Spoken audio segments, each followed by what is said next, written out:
Good morning, Tahmina Khan is here. In TK Maths is Fun. In this video, we will see a solution of the question November 17, 3 question 4. It's not only the solution, but the explanation of the concept completely. And these three concepts will be discussed in this question. We will prove the identity, double angle formula, application of it, and then a sketch.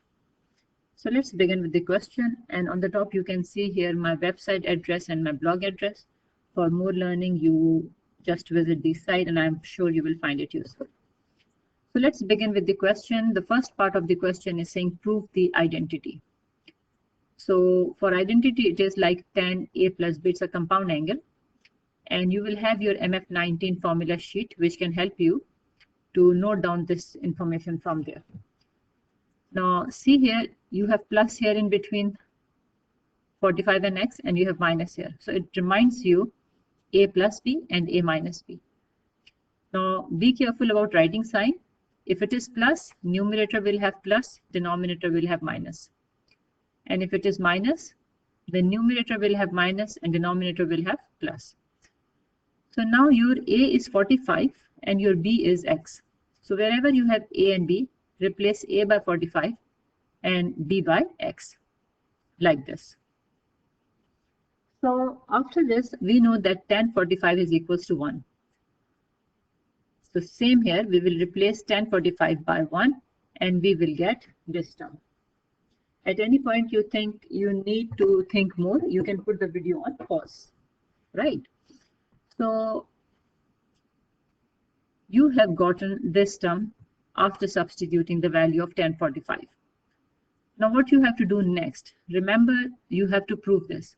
So now you have tan 45 plus x in this form with red sign and tan 45 minus x with green sign, because I'm representing minus with green and plus with red for the formula. So now you will plug in these values in place of tan 45 plus x and tan 45 minus x. So I'm substituting the result I have gotten here after substituting the values in compound angle formula. So now what is the next step? You can take LCM here. So I'm taking LCM here. So this term will multiply by this, and it is best to write it in bracket then. Similarly, this term will multiply by this term, 1 minus tan x square. So what comes next is that this reminds you of algebraic identity a plus b whole square, right? And what is this equals to? It is a square plus 2ab plus b square. So similarly, both this expansion and this expansion will be done by algebraic identity. So I will apply here a plus b whole square and a minus b whole square formula. What does this remind you? Does this remind you something? Another algebraic identity, which is a plus b and a minus b. Now this thing is equals to a square minus b square, right? Because these two terms are same, these two terms are same, and only the difference is of minus and plus. So let's see the application here. It will become 1 square minus tan square x. And I'm applying expansion here. So it will cancel out minus 2 tan x and plus 2 tan x. So 1 plus 1 will become 2. And tan square x plus tan square x will become 2 tan square x. Okay, so I have gotten this in the simplified form. Now again, need to be careful here. Sometimes the students make mistake of writing it as tan x square. It is tan square x because tan x is twice. Okay, and x is just an angle with tan. Now I will take 2 common out from here. And it will help me to apply identity here, because 1 plus tan square x is what? Sec square x. So you see, automatically you are getting hint what is the next thing you have to do. What will I do here? Tan square x. I can apply here sin square x over cos square x, another identity, right? I have in my mind that this is what I have to prove. So accordingly, I'm just going on. Now here you will take LCM and here you will replace it by sec square x.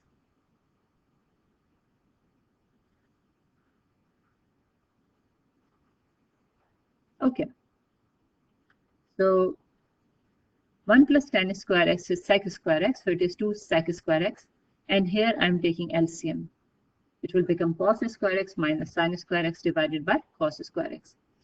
Now, if you remember, if you have fraction in a fraction, for example, like this, you can write it as C over B, right? When this division sign changes into multiplication, the fraction gets inverse in the denominator. So similarly, we will apply multiplication here, and this fraction will inverse.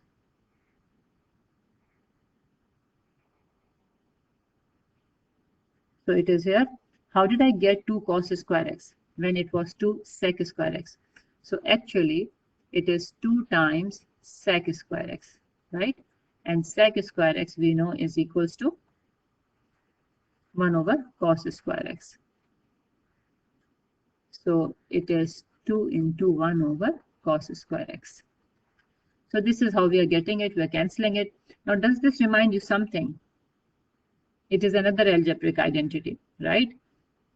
Cos square x minus sin square x is equals to cos 2x. And again, 1 over cos is sec. So 2 will remain here. Cos 2x will become sec 2x. And this is how you will prove the identity. Let's see the second part. So in second part, it is saying sketch the graph of this, exactly what we have proven right now. And it is saying hence. Whenever the word hence come, it means you have to make use of the answer of the above part 1 in this case. So now in place of this, because we have proven in part 1 that this thing is equals to 2 sec 2x. So if I have to sketch this, then it means I have to sketch this simply, right? Now 2 sec 2x, because in P3 we have learned 3 sketches other than what we already know: sec, cosec, and cotangent. Secant, this is actually secant. Okay, so sec 2x is actually 1 over cos 2x. And when it is saying 2 sec 2x, it is 2 times 1 over cos 2x. So first of all, let's see this, and then we will see the application of 2 there. By the way, I'm doing all these steps to make it very clear. If you are very good at it, you can do directly also. So with the practice, you get expert, right? So first of all, just focus on this red thing. Blue we will do later. So to find out the sec 2x graph, I will sketch cos 2x first of all. And we know that cos graph is like this. When it is 2x, I'm not talking about fraction, I'm only talking about denominator right now. Okay, I'm talking about cos 2x right now. So 2x mean it will have 2 cycles within 360. This is the meaning of it. So let's sketch cos 2x first of all. This is something we have done in P1, so it's not an issue. We don't need to revise this. We know it. The important thing here is the points I have highlighted, the points on the x-axis and the points on the highest point and maximum point. I have used different marks for this: blue color, yellow color, and red and yellow. So it means once I get this sketch, now sec 2x will be easy to sketch. Why? Let's see it. Because these are the angles, like here 0 degree, 45 degree, 90 degree, 135 degree. All these angles I will see how do they respond when I will put them into this whole reciprocal thing. Because then I will be able to draw sec 2x sketch, right? So first of all, I'll see 45, 135, 215, and 315 because they are all on the axis of the curve. So I will see what will happen to this curve when I will plug in the values here, right? So I'm showing it to you here with the help of this part only. I have not taken these values because I'm just trying to show you with the help of these two values, the impact, the same will happen here. So if you take cos 45 and cos x is 135 and plug in here, when it is 45 times 2, it is 90, and cos 90 is 0. When it is 135 times 2 is equals to 0. 270, so it is 0. So what is actually happening? In place of this, you are getting 0 because you have got 0 here. So at 45, it is 1 divided by 0, which is infinity. or undefined. Similarly, cos 1 over cos 0, because at 270 again you have 0. So all the points on the axis of the curve, here you will have asymptotes. Let me draw asymptotes here. Just to make it more clear, let me use purple color here. So in the sec graph, sec2x graph, you will have here asymptotes. I'll show you the final form later, but right now I'm going stepwise. Okay, so once you've gotten this asymptotes here, now let's see what will happen at the maximum points, which is at 0 degree, 180 degree, and 360 degree. You see, maximum is only at these 3 degrees. So if I take 0, 180, 360 and substitute the values of x here, 2 times 0 is 0, cos 0 is 1. If you substitute 180, 2 times 180 is 360, cos 0, 360 is 1. Similarly, substitute 360, you get 720, cos 720 is 1. So it means for these degrees, you will get here 1. So I'm writing 1 divided by 1. And answer is 1. So these points will remain here as it is. Okay? You will do 2 or 3 questions and you will know it and you will understand it and you will get expert. Now let's see what is happening to these minimum values. 90 degree and 270 degrees. Okay? So let's see here. So when I substitute 90 here, 2 times 90 is what? 180. And cos 180 is what? Minus 1. If you substitute 270, 270 multiplied by 2 is 540. Cos 540 is minus 1. So it means here you will have value minus 1. So 1 divided by minus 1, if I plug in, I will get minus 1 here. It means at these degrees, my answer will remain minus 1. So these answer will also remain here as it is. Now the point here is, what will happen to these curves? Now, let me show you here. So what will happen? Look at this blue curve. The red one is the old one. Red one is just cos 2x. And this blue one, so wherever you have this line coming from positive side to 0, it will be reflected in the infinity on that side. You can substitute in your calculator any value. Suppose, for example, it is 44 degree. So you substitute here and look at the answer. It will be a big answer. Or if you substitute 1 divided by cos 2 times 44.99999, another big answer, right? So point here is this graph is going towards this direction.